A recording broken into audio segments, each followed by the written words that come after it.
pumapasok sa isipan nyo tuwing nakakarinig kayo ng salitang volunteer? Ito ba yung mga taong kusang loob na tumutulong na hindi humihingi ng kahit anong kapalit? Ito ba yung mga taong handang isakripisyo ang sarili para lamang makatulong sa iba? Gaano ba kahalaga ang pag-volunteer sa ating bayan? Ang Alternative Channel Coordinating Emergency Support Services o mas kilala sa tawag na Access 5 ay isang voluntary association na handang magbigay ng suporta sa kahit anong ahensya.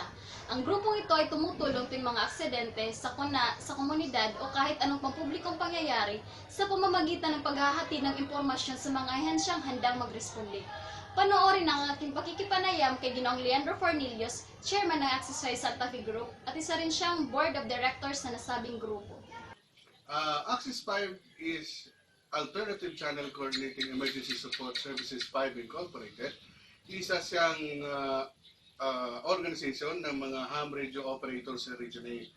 So, license siya, SEC registered siya as a non-stock and non-profit organization sa Securities and Exchange Commission and also accredited by the National Telecommunications Commission and the Philippine Amateur Radio Association.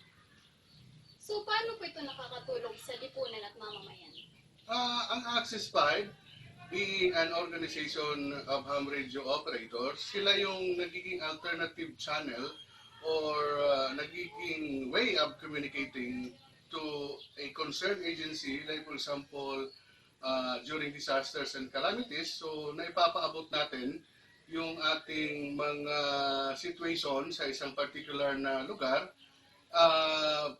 through radio communication. So we have a series of networks from Samar, Leyte, Southern Leyte, and the province of Biliran.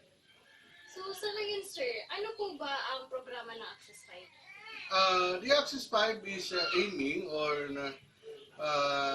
tawag dito, nag-aim siya na magkaroon tayo ng preparedness sa disaster through radio communication. So, para mapadali, if ever meron tayong mga emergencies and calamities, mapadali yung pagdating ng tulong through radio communication. So, yung radio communication ay nagiging way natin para may paabot sa mga concerned agencies kung ano yung sitwasyon sa isang particular na lugar at saka para din plano nila kung ano ang gagawin nila para maihatid nila yung tulong sa isang specific na lugar. So, ano po ba ang naghikayat sa iyo upang maging miyembro ng Access 5? Actually, ang naghikayat ko para kung maging isang member ng Access 5 is yung situation na nangyari nung Yolanda. So, yung panahon at yung pangangailangan. So, yun yung way na nakita natin na kailangan talaga natin yung radio communication kasi wala tayong communication noon aside from radio.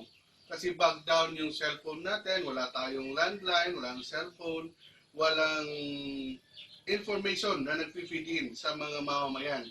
Wala rin tayong broadcast sa radio at sa television. So, talagang blind tayo. Yung communication na meron lang was the radio communication. Ang pag-volunteer ay may magandang maidudulot hindi lamang sa ating sarili kundi sa ating bayan. Nakakatulong ito upang magkaisa ang bawat mamamayan. Napakasarap isipin na sa kabila ng kahirapan na ating natatamo sa pang-araw-araw na pamumuhay, ay may marami pa rin may mabubuting loob na handang tumulong na walang hinihinging kapalit. Saludo kami sa inyo, Access 5.